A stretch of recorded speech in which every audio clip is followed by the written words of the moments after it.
ನನ್ನ ಮನಪೂರ್ವಕ ನಮನಗಳು. ನನ್ನ ಹೆಸರು ಸರ್ವಮಂಗಳಾಕೆ. ನಿಯೋಜನೆ ಹೆಸರು ಬಂದು ನಾಯಕ ಅಥವಾ ನಾಯಕ ಹೊಂದಿರಬೇಕಾದಂತಹ ಗುಣಲಕ್ಷಣಗಳು. ಈ ನಿಯೋಜನೆಯನ್ನು ನಾನು ಒಂದು ಪುಟ್ಟ ದೋಹೆಯ ಮೂಲಕ ಆರಂಭಿಸಲು ಇಚ್ಛಿಸುತ್ತೇನೆ.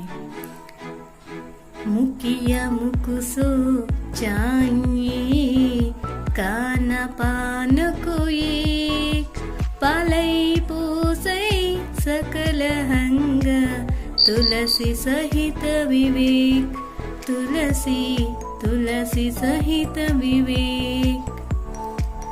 ತುಳಸಿದಾಸ್ ಜಿ ಅವರ ಒಂದು ಆಶಯದಂತೆ ಅಥವಾ ಅವರ ಒಂದು ವಿಚಾರದಂತೆ ಒಬ್ಬ ನಾಯಕ ಯಾವ ರೀತಿಯಾಗಿರ್ಬೇಕಪ್ಪ ಅಂತಂದ್ರೆ ವಿವೇಕಯುತವಾಗಿರ್ಬೇಕು, ವಿವೇಕವನ್ನು ಉಳ್ಳುವಂಥವರಾಗಿರಬೇಕು.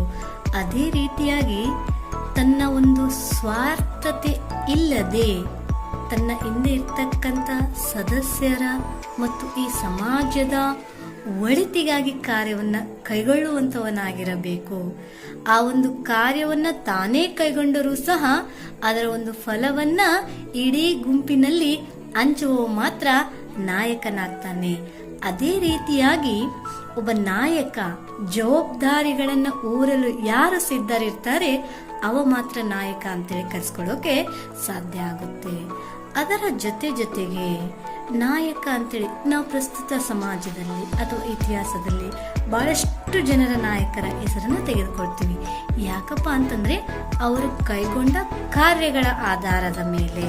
ಆ ಕಾರ್ಯಗಳು ಅವರು ತಮ್ಮ ಒಳಿತಿಗಾಗಿ ಎಂದೂ ಕೈಗೊಳ್ಳಿಲ್ಲ, ಸಮಾಜದ ಏಳಿಗೆಗಾಗಿ, ಸಮಾಜದಲ್ಲಿರ್ತಕ್ಕಂಥ ಜನರ ಏಳಿಗೆಗಾಗಿ ಅವರು ಕೈಗೊಂಡಿರ್ತಕ್ಕಂಥ ಕಾರ್ಯಗಳಿಂದ ನಾಯಕ ಅಂತೇಳಿ ಅನ್ಸ್ಕೊಳ್ಳೋಕೆ ಸಾಧ್ಯ ಆಯಿತು.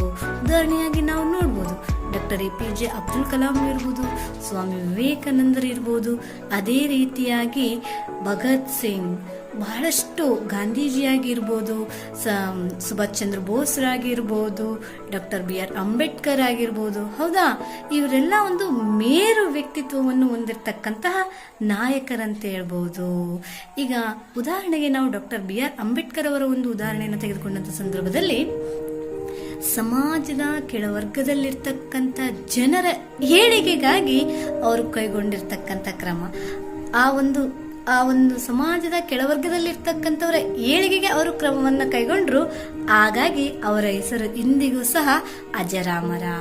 ಆ ಒಂದು ಸಂದರ್ಭದಲ್ಲಿ ಏನಪ್ಪಾ ಅಂತಂದ್ರೆ ನಾವು ಸಮಾಜದ ಒಳಿತಿಗಾಗಿ ಕಾರ್ಯ ಮಾಡುವವರನ್ನ ನಾಯಕ ಅಂತ ಹೇಳ್ತೀವಿ. ಅದರ ಜೊತೆಗೆ ನಾಯಕ ವಿವೇಕವನ್ನು ಒಳಗೊಂಡಿರ್ಬೇಕು.